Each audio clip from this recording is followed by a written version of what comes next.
Okay. Hi.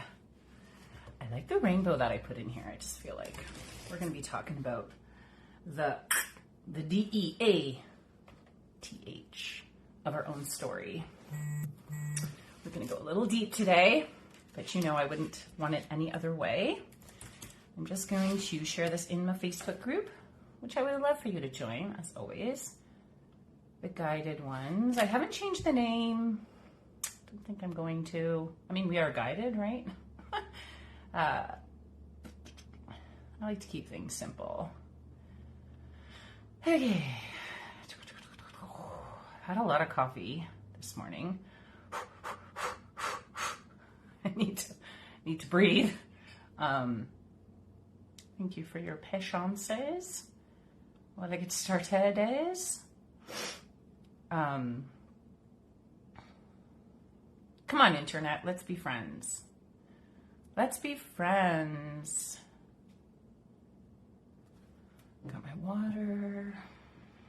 Just fast forward a little bit if you're watching the replay. I mean, or keep hanging out while I get it figured out. That's fine too. Excuse me. Okay. The falling away, the dying off of your own story. And aren't we all stories in the end? Right?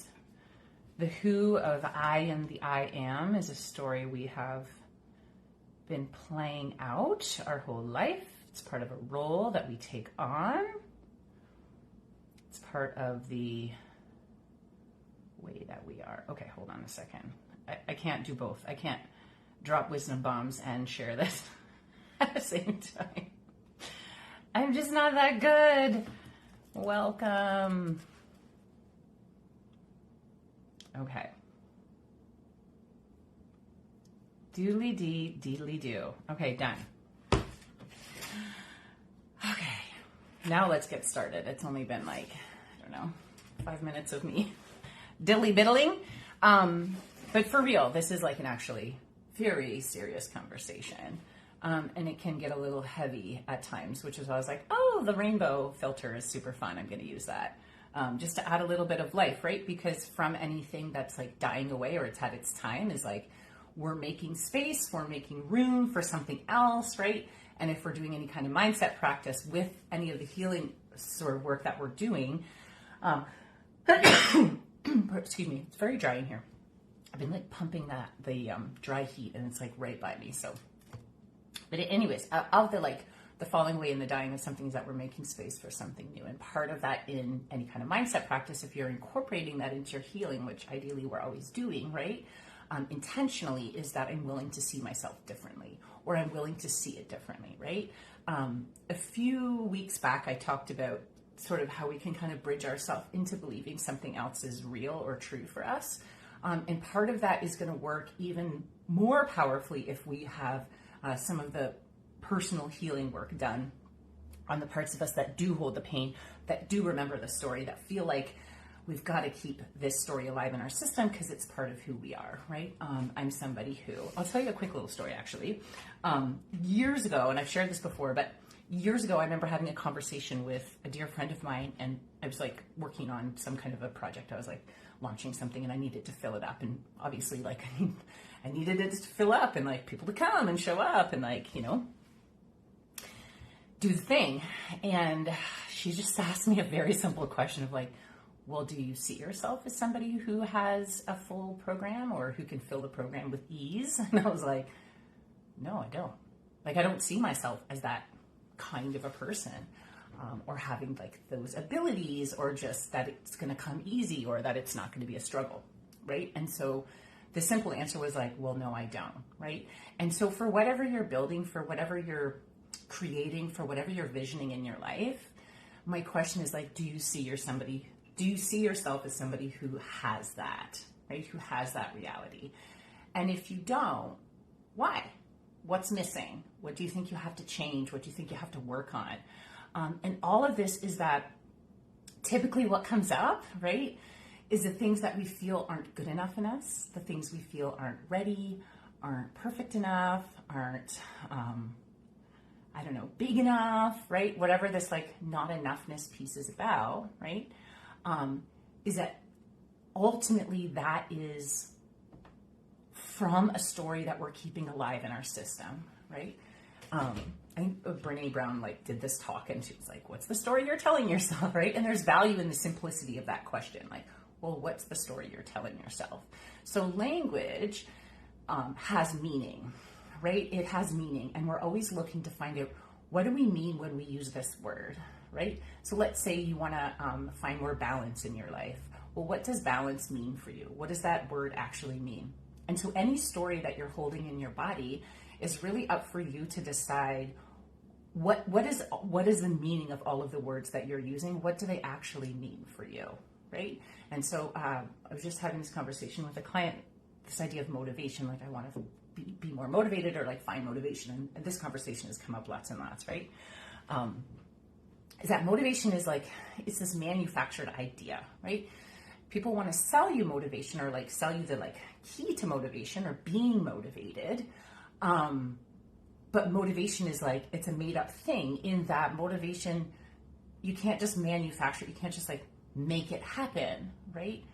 But you can have inspiration, right? You can have a sense of desire.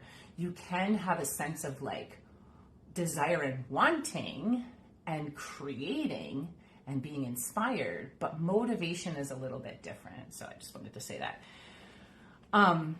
So let me like get to my notes here. So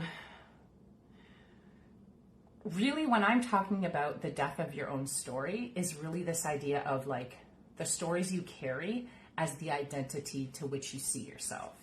Okay. So any kind of change or any kind of like visioning or any kind of like moving forward with whatever project you're working on or whatever outcome is that it's very important that you get really honest and like honestly truthful about what is the story that you're holding in relationship to the desire that you want to have or the outcome that you're looking or just the general life quality that you're looking to have, right? And so story as identity, story that as which the pieces inside of you that don't come out of a vacuous space, right?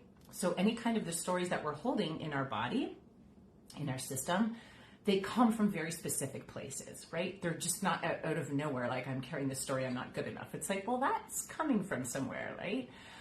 And for many of us, it's coming from like our family, the way we were brought up, the roles that we play, the personality that we were told that we had. Like, oh, I was always told, oh, Leonie, you're so sensitive, right? It's like, well, I love that part of myself. And I'm also not all sensitive. I can be very factual. I can be very like black and white. I can be very like using another aspect of myself. So it's not the full story, right? And then kids start to like, once you kind of put these personalities on them, they start judging them and putting value on them, right? So if you're sensitive, it also means that you're a whiny crybaby or that you're like so dramatic, right? Or like it can have these negative connotations too, right? And so just think of like some of the words that maybe adults around you use to describe who you were when you were younger and just kind of see how those stories are still carried on in the way that you are in the world. Okay, so I'll say that again because that's kind of like a bit of a takeaway I want to like make sure you get is that like start to think about the ways that adults spoke to you or told you who you were or identities that they kind of pinned on you as by way of personality or like little quirks about you. Oh, you're so this, you're so that. Start to kind of see how those have influenced your sense of who you are now, your sense of identity, your sense of self now. Just get kind of curious about like, oh, how have I judged that or how have I made that into my decision-making process or the way that I set boundaries or the way that I see myself, right? So if like being sensitive is like this dramatic thing, well then it's going to be hard for me to take critical feedback. Like, oh no, I won't be able to handle it. So I'm not going to do anything that's going to invite criticism, which means maybe I will make decisions that keep me playing small. And I do big air quotes, right? Because you know how I feel about that statement, right? Some people talk about the dispersing or the death of our story in our system, like ego death. Okay, so I just want to kind of like pop this idea for you here. Is I want you to think of ego. So I'm not saying it's not true. I'm not saying like ego doesn't exist. But I am saying that it's not just this one sort of monolithic thing, like it's my ego. I want you to think of ego like a ball that's like a crystal. So it has all these different edges, and when you put that crystal next to light, it's going to create multitudes of rainbows around the room, right? And so ego is like that, in that the way that light actually operates and works is that it splits into multiple fractions, right? I want you to think about that, because ego shows up in lots of different ways. So the death of the ego is like, rather than try to be superior in the world, rather than try to be right, rather than try to like one up myself or be better than as a form of protection, the ego death is like, I'm willing to be wrong. I'm willing to see it differently.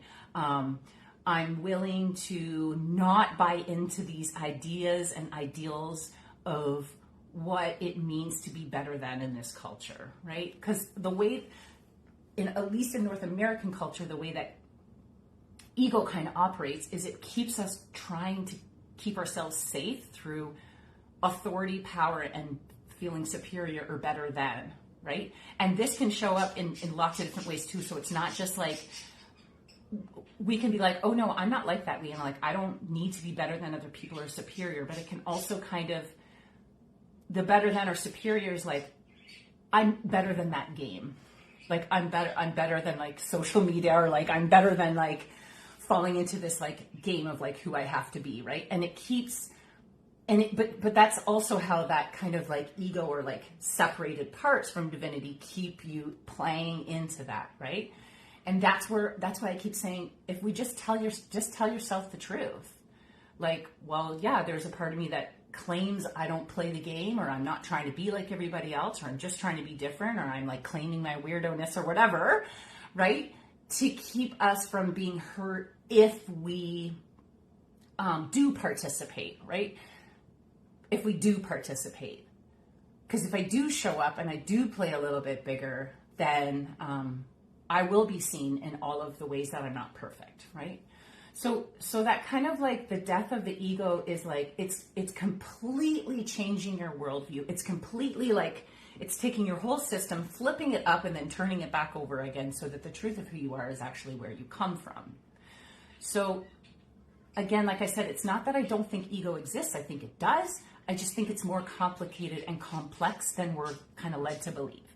And as long as we can get honest about, I'm doing this to keep myself safe, I'm doing this to self-preserve, I'm doing it this way so that I don't cause any trouble, right? And if we can get honest with that, then we release part of the story in our system. So the way that story stays in our system is if we keep believing it's true.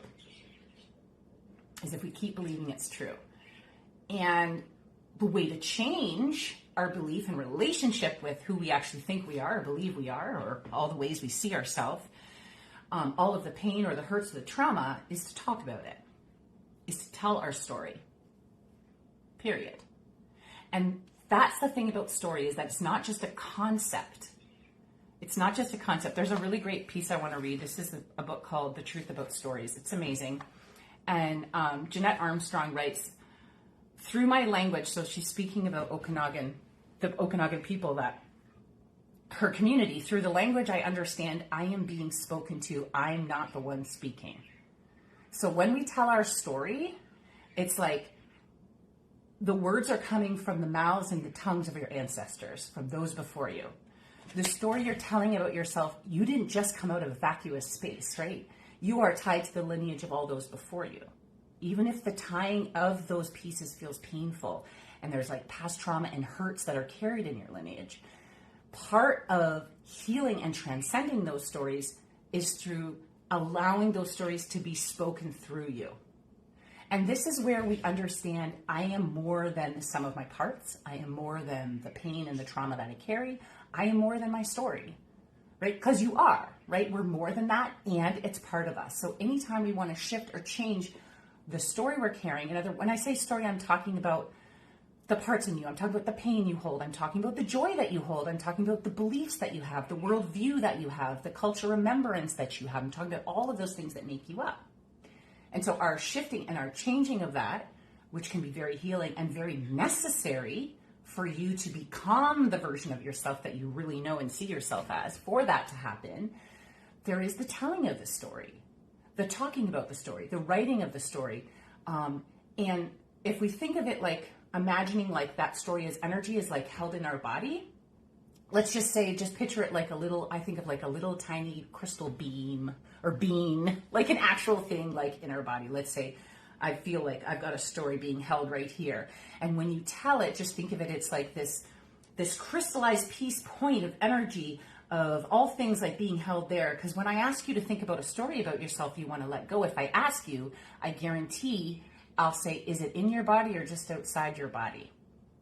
It'll be one of those two. 90% of the time it's in our body. If it's outside our body, that's fine. Doesn't matter. It's still within your energetic space, right? And you'll locate it. When you locate it, you'll feel it. When you feel it, you'll bring, there's me passing energy. When you feel it, you'll bring attention and life force to it. When you feel that, you can now speak that which is being held in your body. That's what speaking your truth is all about. It's locating the story, feeling it in your body, and just speaking about it. We don't even have to know what it is. Like, I've got something in here. It hurts. I'm afraid I'm not healthy enough. I'm afraid I'm not eating well enough. I'm afraid that the choices I'm making today are going to catch up with me and I'm going to end up with some kind of disease. And like, I don't know. I feel like when I have a pain, I'm like, do I need to Google it and like worry about what's wrong with me? Right? That's being held right here. I'm actually like speaking like this is something that comes up right underneath my breasts once a month. I know it's like PMS and stuff like that, but for a while I was like, what's wrong with me? Oh my God, do I need to go see the doctor, right? And it's like, I'm afraid of my own mortality. And then like, I'm afraid like I've messed things up in my life, or like I haven't like done the things I want to do. And like, oh my God, why did I watch so much fucking Netflix?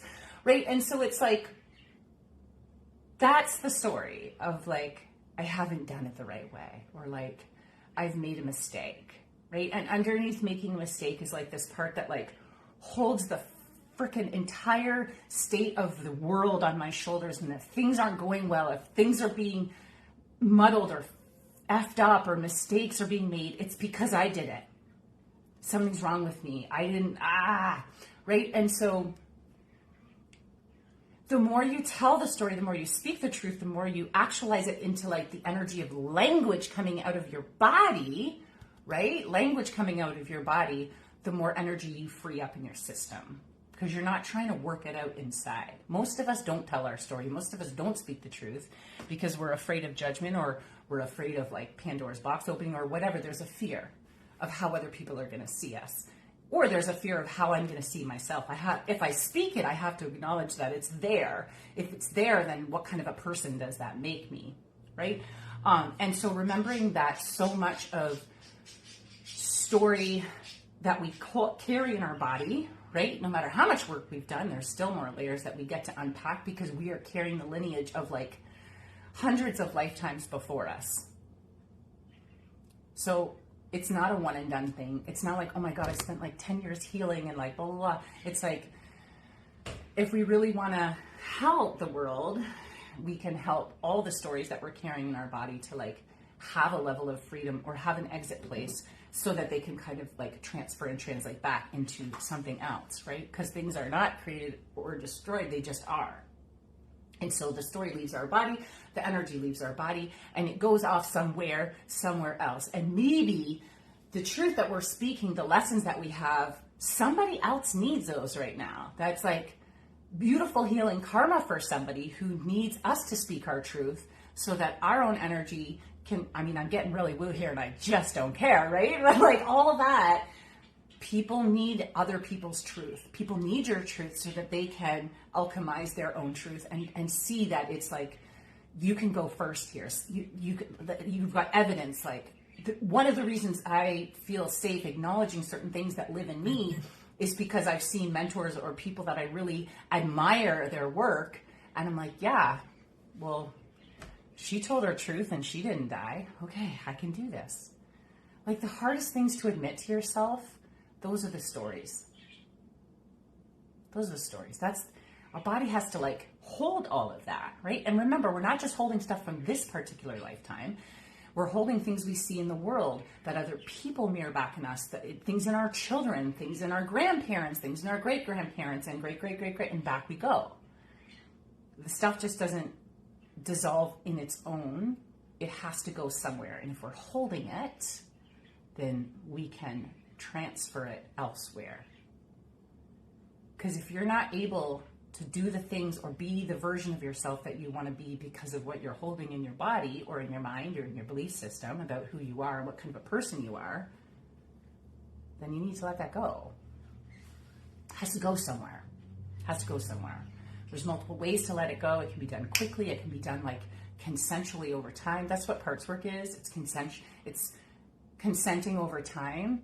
And getting down to like those deep, vulnerable parts of us that hold the memory, that you see, this is a thing is that often, and it's often very young parts of us that got hurt, that are holding that hurt. So when I say parts work, you can translate it to like inner child healing, although we don't just have one young part that holds memories of things. It's multiple experiences. You aren't just like 5 and then all the memories are like when I was 5, right? There's like benchmarking things that happened in your life that had you look at the world a certain way, see caregivers a certain way, see yourself a certain way. And what happens is if that's not tended to or dealt with or like spoken the truth of, then actually part of our own adult psyche is like from the place of a 6-year-old, right? Or however, 12 or whatever. It's like, I still have memories of like, you know, a shame when like, oh God, I'll tell you the story. You're going to laugh your head off. I think I was like, I didn't get my period till I was like 14. I was like a little bit older. And even that's this idea that like, Leanna, like you're so little and like you're so late to the game and you're such a like late developer. Like, I don't think I don't know if I ever got boobs. I mean, I got some boobs obviously, but like, the part of my story was like, you're so small and you're so little and you take so long to grow up, right? Which translates into like me feeling like I'm always behind or I'm just not there yet, right? Because that's how I saw it, because nobody said to me, hey, it's totally fine if you don't get your period until you're like 14. I say 14 because I think I wasn't until like the end, it was like grade 9 I got my period. I think like the summer, just like a month before grade 9. And nobody ever, and I don't make anybody wrong, so I'm not like, if my mom would have told me this, I would be totally a different person. It's not like there's no blaming or shaming in releasing your truth. There's no blaming or shaming needed to release your truth. But the truth also is nobody told me at 14, like, hey, that's totally fine. People have their periods at all different ages. It doesn't mean anything is wrong with you. That's just how your body works, right? So I already had this kind of like embedded shame of like, I'm a late bloomer. And then I had this like guy over. He happened to be like the first guy that I ever kissed, like French kiss, you know? And it was like in the arena in my like small town. And like, I remember kind of blacking out and just being like, this is how we do it. And it was like totally weird. So I already had that where I was like, oh, kissing and intimacy is where I black out. Like, right? These are stories. These are little stories that like make up the whole of the person, right? And then we're more than that. So here I am with this guy, and he was my first kiss. I didn't even really like him. I don't know why he was over. We had a set of drums. My dad was a drummer. He bought us drums. So he wanted to come and he played drums. And I was like, yeah, you can totally play drums. Well, my dog also loved to go in and I was using pads. Tampons never really took off for me, but I definitely had pads. Well, my dog got into the pads in the trash bin and of course like ripped them all up. And this is all my bloody pads ripped up at the drum set that he's walking over to. And I remember just being like, oh my God, hold on a second. My underwear is back here. I had to make something up because like, there's no way I was going to tell him like, oh yeah, my dog got into the bin and you know. So like already there's shame about I'm a late bloomer. There's shame about like kissing you. There's shame about the fact I even have a female body and I bleed, right? Because that definitely wasn't normalized back then, although it wasn't super shamed, right? But still, so I am racing to like clean up the mess of all these like old chewed up bloody pads my friggin' dog got at, put that away, and somehow hide this all from him. So the ultimate takeaway for me was like, oh my God, like I'm a mess. Like I'm a mess. I don't have it together. Like I'm a total mess. This is like, it's just like that. It's just adding to like something is inherently wrong with me, because this wouldn't happen to anybody else. This just happens to me because there's something flawed. I share all that because it's a funny story, and also like these little moments make up the lens to which we see ourselves, right? And they play themselves out in like these really subtle and then sometimes not so subtle ways, right? And of course I can look back at that and there's no, like, this is like a story space holder. It's pretty light. It's pretty like easy breezy. I'm laughing about it now. But, and also the truth is that you have these kinds of stories in your body, in your system, that haven't been told. And they have a different energetic flavoring in your body. There's a different energy to them versus like me laughing about like my chewed up pads, bloody pads my dog ate with my like friend over. He's trying to hide from him. Right? So there are other memories that also create this like story identity of you. And so like story as identity and identity as things that I've experienced in this lifetime, sort of versions of who I'm told I am from other people, from culture, from my family, from my community, from like my interpretation of like myself in my community, from like all the ways that I take all that information in, from even from the language I speak and the meaning that each word has. So story as identity, as like how you perceive yourself through the experiences, and then what you've agreed to believe is true about yourself. So what I'm going to say is like what you've agreed to. And this is where like healing can sound really harsh sometimes. But like there are things you agreed to believe are true about yourself that you've been told over the years. So somewhere along the line, you know, you agreed that it was true that, you know, it's your fault. Think about something where you're like, yeah, that was my fault. I fucked up. Right? There are things that you've agreed are true about you that have been told to you or that you took on. Right? There are things that through your timeline you've agreed to and you've taken them on. Some of them are very obvious, right? And some of them are very subtle. Some of them you may not even know that you know. You may not even know that you don't even know.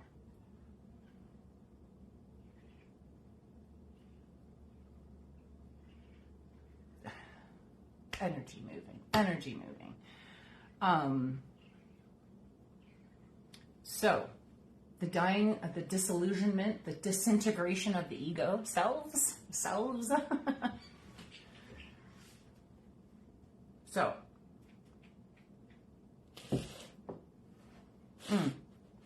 Amy, I see her on here and I want to share this book with you. I think that you might, I know that you would love it, first of all. I mean, I share this with everybody, but I saw, Amy, that you came on. It's called The Truth About Stories by Thomas King. It's excellente. It's Canadian, but you should definitely be able to get it. I have a copy. Yeah, of course you're going to be able to get it. I live in BC. Canadian. Sorry. Boo, brain. Yeah, that's the other thing is like, even the story of like, I'm so forgetful, and I had a friend tell me I've got a mind like a sieve, and like, yeah, some of that's true. Like I make mistakes all the time. I forget things, like I drop the ball. Okay, so okay, the very beginning of this is just me blabbing, just trying to like get my computer to work. So definitely didn't miss too much from the beginning. You came on at the right time. But yeah, there's little idiosyncrasies or like little things that I see myself as that you see yourself as, and they're like, but is that true? And like, and so even if it's true, so what? Even if it's true, so what? So if I forget things, So if I like make mistakes calculating things, so if I, drop the ball or like, I don't know, like whatever it is, right? That doesn't mean that I'm not smart. It doesn't mean I can't do things. It doesn't mean I can't see a project through. It doesn't mean I'm not organized. Could you imagine? Can you be like, forgetful and like mentally quick or like, woo, in your mind? Can your mind work like this? Woo, can you have lots of tabs open at any given time? Can you be like moving really quick in your mind and still be organized? Right? So like the disillusionment of like the story that a muddled mind equals muddle everywhere else. Like if that doesn't serve you, let it go. Because if part of me wants to like get something done, I need to be able to have some kind of structure, some kind of like plan, something has to be organized, something has to be held in a focus. So can you hold a focus and still have like a messy mind? Absolutely. Absolutely you can. Right? So part of like this disillusionment of like your own story is the revealing of the truth of who you are. Like the disillusionment of your own story is like the revealing of the truth of who you are, right? And in that, this like ultimate strength that we're looking for, this like ultimate like congruence, right? Okay, I'm gonna stop talking. I didn't really cover my notes the way I thought I would, but I will tell you that next week I'm gonna talk about anything I missed here. I also have some sessions. I posted about it like 2 days ago or something. And I was like, oh, here's a link. And I never like did it again, only because I'm going to meet with my coach today and like really flesh it out. I think I called it like Align and Design or something. I was like, I hate the title, might change it, but here it is. So I am doing just one-offs. They're freebies. I'm just loving just hopping on with people and having different conversations, getting a sense of like, how can I actually like really serve in the deepest, most pleasurable and also like responsible way and really show up for people in the way that they really need it versus what I think people need, right? Because there's a difference. Because if you are in a place of service, like you have to listen. So there are free sessions. There are kind of two pieces here where we are going to build out a structure. We are going to build out a plan. We are going to give you some mindset or some homework that's going to help you kind of map out, the next like month or two of your project or like whatever it is that you're working on, as well as of course making like very generous and necessary space for clearing out any of the blocks that you think you haven't. And I do like, I'm using like big air quotes with blocks because I don't believe that's true. You're still breathing, you're not blocked, but our own psyche, our own mind will create reasons why we can't go forward, or reasons why it's going to be difficult, or reasons why I'm not somebody that's going to be able to do this with ease, right? Or reasons why I'm not ready or whatever. So we want to kind of clear some of that out a little bit before we start like enacting any kind of concrete plan. Okay, so they're blueprint strategy sessions, but also a place for us to like actually clear your system a little bit. Okay, cool.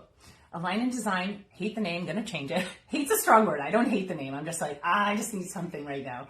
If you go back up, I think the picture, there's like a picture of me with like earrings on, and that's where the link is, so feel free. I have to book off my calendar tomorrow, but next week I'll have some space. They are free. There's no pitch. I won't pitch ya. If we worked together before and you want that strategy session, by all means, you're free to book it. If you want to pay me for it, you can pay me for it too, but it's really not part of it. It's not necessary. Okay, big love. Let's have some disillusionment, some dissolving of, if you will, of our ego selves. Right? Let's do that. It's very good. Okay, big love. Thank you for being here.